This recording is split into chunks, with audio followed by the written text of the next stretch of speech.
So now we've got a very exciting session. It's called question and answer. So are there any questions? Yes. You mentioned that we need to take a shower every day. Yes. In my experience, if I take a shower every day, I got a dry skin. So you meaning taking a shower with or without the soap? That's a good question. With or without the soap? I think that when you use soap, it should only be used to the areas that probably greatest need, which is usually armpits and crotch. Mm-hmm. And you know, my morning swim after my exercise, especially when I'm perspiring a lot, I just dive in the water and I just rub the areas. I don't take soap into the creek. So I don't think I ever soap my arms or the outside. Water is enough. Unless I've got dirt on me from being in the creek. So from being in the garden. So that is true. The soap on the outside, if you soap your whole body up every shower, your skin will get very dry. So only soaping in the areas of need, yes? And soap also removes the vitamin D that is built up if you're out in the sun.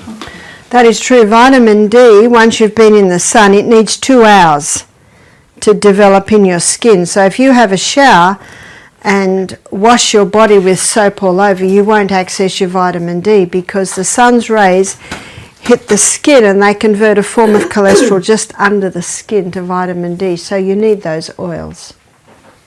Yes? When you are all day outside in the garden and exercise, do you need an exercise more to do? Do you need exercise if you're out in the garden? Well, what's important with exercise is getting aerobic. That's getting that heart beating. And if you're hoeing the garden, you will certainly get that. But if your garden activities is just squatting down, weeding, and you're not getting that aerobic, then maybe they're the days you will need to also do the aerobic. Yes? You talked about the bone. And one of the ways to remove this is to starve. What about the charcoal? Can we use the charcoal to cleanse the mold in our body? Can we use the charcoal to eliminate the mold in our body? Well, the charcoal will only cleanse what it touches. So it's really only going into the gastrointestinal tract.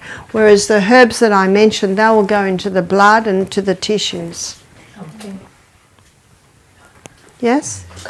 With the vitamin D, you were saying it takes 2 hours to take it in the skin. How is it if people put afterwards a sunscreen on it? So that wouldn't help either. No, it wouldn't. I don't advocate sunscreen. The rays that touch the skin that are converted into vitamin D are UVB, ultraviolet B rays, and the sunscreen blocks all the UVB rays. Personally, I never use sunscreen. If I'm going to be out in the sun for a long period, I'll have a big hat on and I will have a long sleeve shirt on. So ideally you use other things rather than the sunscreen. Because read the label on the sunscreen packet. It's got a lot of chemicals in it. And what do they say? The bigger the name, the scarier, or the more toxic it is. And again, it's not hard to go to Safari and punch in those names and find out exactly what they are. Yes? Daily bathing applies also for little babies, right? Daily bathing for little babies, absolutely. It's a wonderful hydrotherapy treatment. Babies usually sleep well after the bath because our body is throwing off waste, whether we're doing strenuous exercise or not. It is throwing off waste every day. Yes? Yeah. Did you use salt on your potatoes and so? Did you say you use it generously or not generously? I use salt generously. Yeah. I love salt, and it brings the flavour out in food. And the Bible talks about using salt. I'm just thinking of arguments I've heard about salt, not that I believe it or just talking with other people. There's the argument that salt is actually like it's from stone and that's not digestible, and then also that it should rather be in the soil, so the plants that we eat take up those minerals and that we get it that way. What would you say? So when they say salt should be in the soil, we're looking at minerals. So it's actually great to water your garden with seawater once a month because of the minerals. In Australia you can buy sea salt, or you can buy maxi-crop, which are quite smelly liquids, but they're really just seaweed broken down, which is incredibly high in minerals. So it's all about minerals. And if you were to cook some legumes and not put salt in, they're inedible. And if you put too much salt in it, it's also not nice. So you can overdo it, absolutely, and you can also underdo it. The bad name has come from sodium chloride, which is, see, as you'll see when I talk about salt, seawater is 92 minerals, and 30% is sodium, 50% is chloride. So they're the first crystals formed when the water's evaporated from seawater. So they are scooped up and used, but they are very harsh minerals. If you were to inject sodium chloride straight into the bloodstream, the person would die. And sodium chloride is so strong, it kills the taste buds. That's why people that have a lot of sodium chloride have a lot of sodium chloride. Have you noticed? They sprinkle it on everything. They don't even taste the food before they put it on. That's because those strong, harsh minerals kill the taste buds. God put sodium chloride in nature with all the other minerals, and they buffer. They buffer the harshness of sodium chloride. And so they are very digestible in that balanced form. So we can buy it as Celtic salt, and we can buy it as Himalayan salt. Yes? I'm just wondering, can I make a comment relating to what you did present yesterday? Yes. Yeah, I'm just going to share an experience about the medicine and what the medicine sometimes have done at a personal level. I was given a tablet for against high blood pressure between 2010. By 2014, I could feel my heart pumping outside my body. And 2015, I had to undergo a heart surgery because my heart was enlarged. And the major cardiologist in Uppsala Academic Hospital wrote, I had to ask my journal afterwards. He wrote that tablet is the one which caused the enlargement of my heart. There were many people who said I should follow and take to God, but I didn't know. I didn't feel I had that energy and all this. Now, thank you for that story, but notice what our sister said, she did not know. And that's why it's a good idea, any advice you're given, you say, thank you for your advice, I'm seriously going to consider it. And you need to look at your options. But I do realise that from a young age we've been told that the doctor knows and he knows best and he will advise. There are some excellent doctors, there's no doubt about that. I have some good friends that are doctors. But the problem is this attitude in our culture is to almost put them up a little too high that they cannot do wrong. It's like my friend, her brother's a chemist and he will not take any drug and he's a chemist. He says, no, I see what they do and I know what they do. So it's important to investigate and acknowledge that there's a problem and find out what can be done to work with the body's own healing powers to actually conquer that problem, which is what God did, which is the way God made us. And I find my biggest teachers are the people I help. It's like, that is a powerful story, and you have a story now, and as you go through as medical missionaries, your stories are your powerful stories. And in Revelation 12 it says they overcame him by the blood of the Lamb and the word of their testimony. So the more you do this, the more stories that you will get. And those stories basically are illustrations of how these things work. It was a very sad story when I was working in the Bronx in 2004. There was 450 church, and the lead singer in the youth choir had the most amazing voice. And she came to me, she was a little overweight, she said, I have an enlarged heart. And she's on all this medication for her enlarged heart, and she's 19. So I went through her history, and I found out that her periods had stopped when she went through a crisis, and she was given an experimental drug. And that experimental drug enlarged her heart. And now she was on medication for the enlarged heart. Whoa, that is so hard. And I also noticed she didn't like drinking water. So I said, do you know you don't have to drink a whole glass at once? You can sip it all through the day. And that's where we need to come in as medical missionaries. If you get some resistance in what you're explaining, then work out how they can implement it. But the saddest part of this story is 2 weeks later they found her dead. She was 19, and that they acknowledged it was the medication that had killed her. Very, very sad story. Very sad story. But they're illustrations to show that there is only one way that heaven approves in healing, and that is the way that works with the body's healing processes. It makes no sense to go against them. That's why, remember Hebrews 10:35, cast not away therefore thy confidence, in the which is great recompense of reward.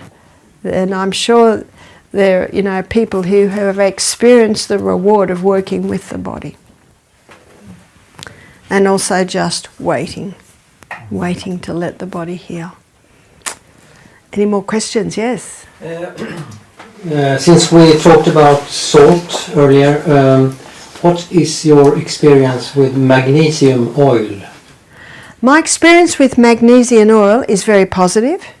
In fact, the research is showing that magnesium oil, which is applied topically to the outside of the body, is more effective and picked up more efficiently than taking the magnesium by mouth. And there can be a time for both. Our massage therapists always have magnesium oil. See, magnesium is a muscle relaxant. And so whenever you've got tight muscles, cramping muscles, the magnesium oil can be very effective. And for people with restless legs, we advise they have a hot Epsom salts bath, if that's not possible, to apply the magnesium oil on the outside. Lower the pain. Yes, it does, because cramping muscles can cause pain.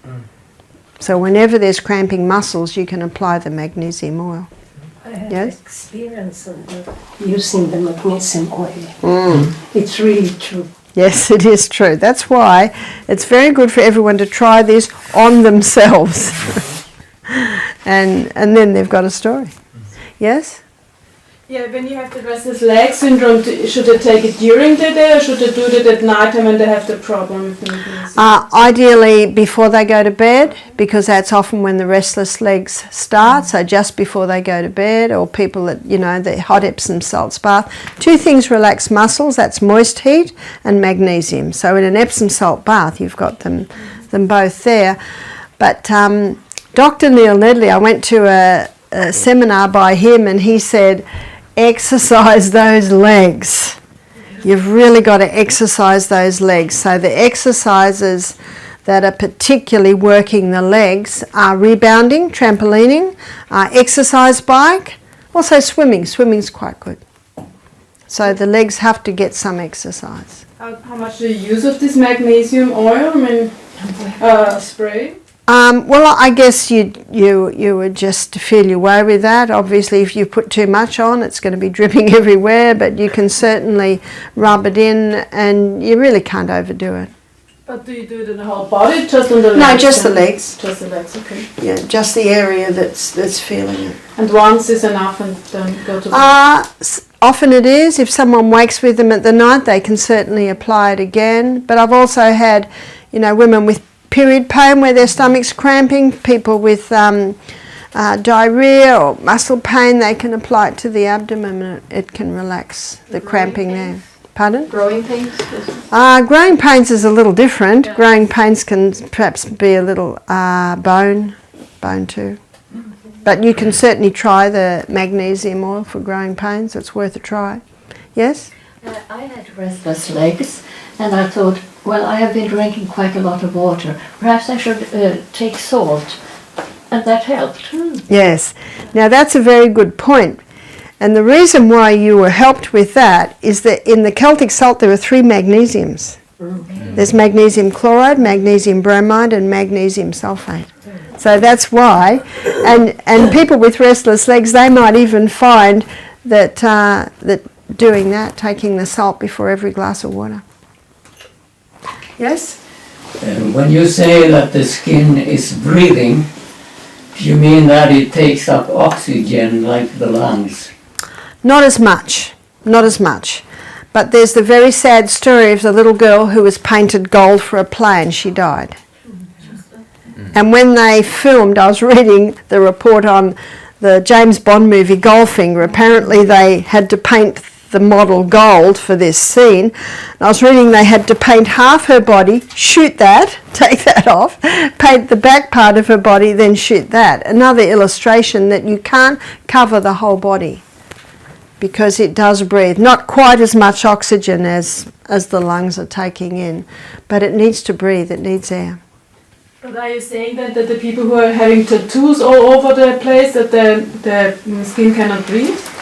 A bit difficult to breathe in those areas, yeah. What about the dry brushing our skin? The dry brushing of the skin is very effective because the top layer of your skin is dead. You've got several layers to the skin, but the top is dead. So exfoliating the skin can help to get rid of that dead layer. In our steam sauna, we have the guests have 3 hots and 3 dives in the creeks. And in the middle sauna, we have a container of Epsom salts crystals, and they rub that onto their skin in the second steam for 3 reasons. One is exfoliation, rubbing off that dead layer. Number 2 is because magnesium is a water-hungry molecule, when they put it on their skin, it's going to pull more perspiration out. And the third reason is when you're perspiring a lot, you do lose some magnesium. So putting it on your skin, it'll absorb some of the magnesium. So some people that do fasting at home and want to stimulate the body losing more or taking out more waste, they will have a hot Epsom salt bath at night. And that Epsom salt certainly can help to pull waste out. Yeah? Is magnesium also a recommendation for people with fibromyalgia? It can be. It certainly can be. Fibromyalgia, there are a few theories behind that. Some of the theories are build up waste in the tissues. Some theories are fungal growths in the tissues. There are a few theories. Yes? There's several people that talk about eating seaweed, and you mentioned that the heavy metals drop down to that level. And the plastic too, is it safe? Or? That is a question mark with seaweed. I'm hesitant, and I'm also hesitant with kelp, because there's hardly a part of our seas today that aren't polluted. That is true.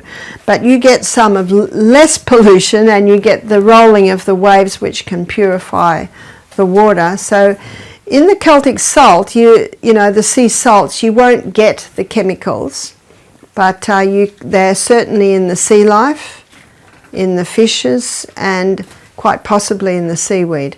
So I guess if you do buy seaweed, you want to look for organic seaweed, which means that they've collected it from a fairly safe area, and hopefully even tested it that it doesn't have the chemicals. But the highest concentration of the chemicals will be in the sea life. So especially you see your sea's vacuum cleaners are the oysters, the crabs, the lobsters and the prawns. They're certainly taking it in. And you know, the Bible considers them unclean anyway. Yeah. And we shouldn't be eating them. Are all foods and the mold with foods equal? Like bread, that's very obvious, it's like the other thing, but I'm thinking of a carrot. Sometimes it gets a black spot on it. Yeah. You can't just take it off. It looks fine, the rest of it. Yeah, it is hard, especially when you've grown the pumpkin and only one little bit's mouldy, but we just throw it all, so ideally. Well, the sourdough bread is the better bread. The sourdough bread does not have mould in it. The sourdough bread is a combination of wild yeast and lactobacillus, and what happens is the lactobacillus consumes the wild yeasts. Mm-hmm. So the sourdough bread is the very best bread. But the vegetables, it's all bad if it's black, a tiny bit. Yes, the best to discard if you see any traces there. Because Ellen White does comment on that fruit and vegetables if it's... We have a saying, if in doubt, chuck it out. Yeah. Discard it. Makes good compost. Yes? You talk about the legumes. I usually cook a large portion of beans. Yes. And keep it in the refrigerator. Yes. So around 2 or 3 times a day we eat the beans. Yes. Breakfast. Yes. Is there any advantage of it? Not really. Even the sprout, we eat the 2-3 times one has a to day. be very careful of sprouts because sprouts can mould very easily because they're in such a moist environment. I've got a friend and he always puts a little bit of colloidal silver in the water he washes his sprouts with. I went to a seminar one day and the presenter had sprouts that he'd bought from different shops, supermarkets. Every one of them tested positive for mould. But I sprouted myself. Yeah, and you can certainly, they can certainly mould in your house. If you're sprouting, you should wash them 4 times a day. Yeah, and I wash it in a running water. And if it's in summer, ideally the sprouts are in the fridge because the warm moisture can do it. But a piece of information for you, and I got this out of Nutrition Almanac. Nutrition Almanac is the book that tells you what's in every food. They do a new copy of nutrition, new edition about every 4 or 5 years. 1 cup of cooked lentils is 15 grams of protein. 1 cup of lentil sprouts is 6.5 grams of protein. So when you sprout the legume, you bring it back to a plant. So you're lessening the protein levels. Because I've heard raw food advocates say, eat the sprouts instead of the cooked because you get more protein, but it's actually not true. You'll get more minerals and you'll get a few more vitamins because you're back to a plant, but regarding protein, you get more protein from your cooked legumes.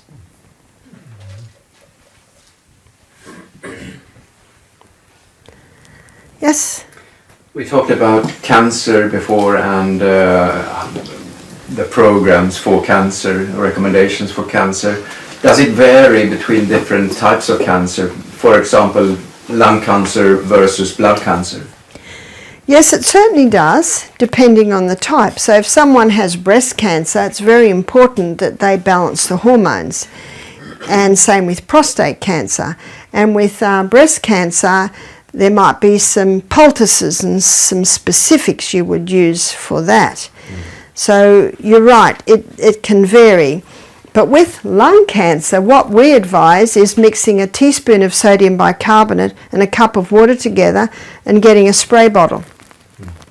And spray and breathe it in.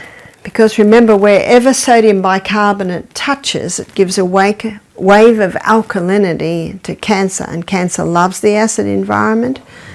And there can be a little bit of mastering that one. But see how simple that is? So simple. And with lung cancer, the oil pulling is important to help release waste from the lungs. Also different poultices. So you are right, different cancers require slightly different things. But the one common denominator is what I gave you before. You've got to get that sweet down, get the glucose levels down, alkalize the tissues, and get the oxygen levels up. Yes? Which proportions from the carbonate and water when you... 1 teaspoon of sodium bicarbonate to 1 cup of water.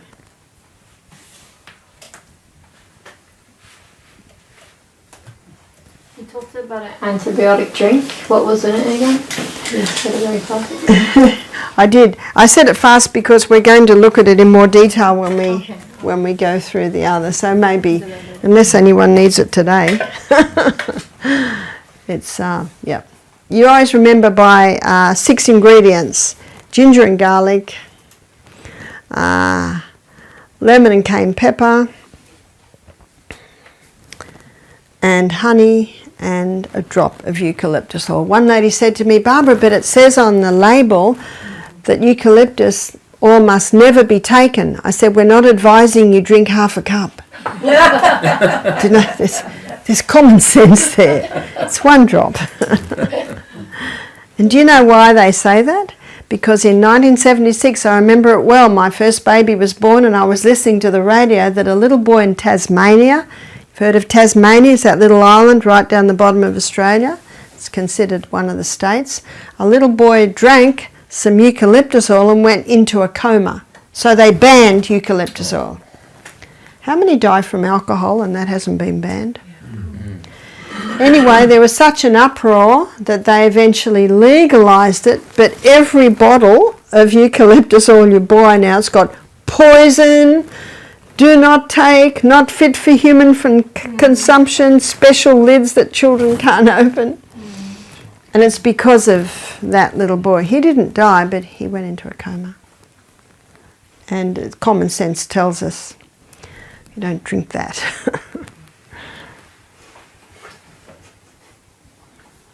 I'm always interested in this one. Why? Yeah. Why? Why don't they ban alcohol? Well, they make too much money out of it. And do you know in Australia when the lockdown happened and only essential services were open, do you know what they considered an essential service? The alcohol shops. And yet the churches had to lock down. I would consider the churches essential. I have a question to the fungus, because you said some sorts of fungus or types of fungus, it takes about, or it could take about 10 years to get rid of them. What makes them so resistant? Well, the reason why it would be in the body 10 years is because it's getting well fed. So much depends on that. So when people say to me, how long will this take? And I say, well, it depends. All depends how chronic the condition is. All depends on how long it's been there. All depends on how diligent the person is to do what you've got to do to eliminate it. So I'll give you a story. And this story was a true story because a girlfriend of mine met the wife of the man this happened to. So it's in Queensland in New South Wales, and there was a silo where they store grain, and the inside of the silo was white because there was water damage. What's the white? It's mould. So these 3 men were told to go in and clean the walls of the silo. So they opened the door, had a look. 2 of the men said, we're going to get some protective clothing for this. And the 3rd man said, we don't need protective clothing. And he got a shovel and he began to chip off the mould lining the wall of the silo. So it was about 10-15 minutes when the 2 other men came back, and they looked like they were about to walk on Mars. In other words, it's acknowledged how toxic this is. When they opened the door, their friend was lying on the ground. They ran to him, he was dead. So when he chipped like that, he breathed in, through skin, just to swallow, it's everywhere, and he had an anaphylactic shock because it was so toxic, and he died. And that story actually went into the newspaper. That's why I wrote the book Self-Heal by Design. Most people don't realise how toxic mould is. But it was like, he chipped it off, it was solid. So when you chip it off, there was quite a build-up there. Of course, it's everywhere. Now the worst thing you can clean mould with is bleach, because when bleach and mould get together, they create a very toxic mix. My daughter told me there was a newspaper article in the US where a lady went into a mouldy bathroom, all the windows and doors were shut, and she cleaned it with mould, and they found her dead. Most people clean mould with bleach, but it's usually a little bit and the windows are open. So what can you clean mould with? What kills it very effectively is vinegar, and also sodium bicarbonate. So what you do is you clean it with vinegar, sodium bicarbonate, and then when it's clean, but what I suggest, if it's quite bad, you go in, masked up, remember this stuff's toxic, spray the whole area with vinegar and walk straight out. You can come back in 10 minutes, it'll be dead, and then you wipe it up. But if you spray straight away and wipe, the spores will go into the air and you'll get a dose of it. And then wipe the whole area over with a damp cloth that's got a couple of drops of clove essential oil, that's very strong antifungal. And then go and ring up the builder or the plumber and find out why it was there. Unless it was very damp and it was closed up for 6 months, then it's obvious why it's there. Vinegar and sodium bicarbonate, would you use them together, because don't they neutralize each other? Well, you get this great reaction, and in that, all that fizzing up, you can scrub it. But does it have the detoxifying effects if it's yeah, but usually you can use it separate. Yeah, that's a great way to clean your teeth. Just have a little bowl of sodium bicarb, dip your toothbrush in. In fact, toothpaste, you know how they're chalky? They're mostly sodium bicarbonate. Okay. And if you want the lice, peppermint, just put a drop of peppermint oil in. Yeah. When you have a yeast infection, should you also not eat bread? You can eat the sourdough, but not yeast bread, because yeast bread, that yeast will feed it. So if someone has a yeast problem, all yeasts, Torilla yeast, brewer's yeast, Marmites, Vegemites, yeast bread, all the yeasts must go. Brewer's yeast? I never use brewer's yeast. You can't kill yeast.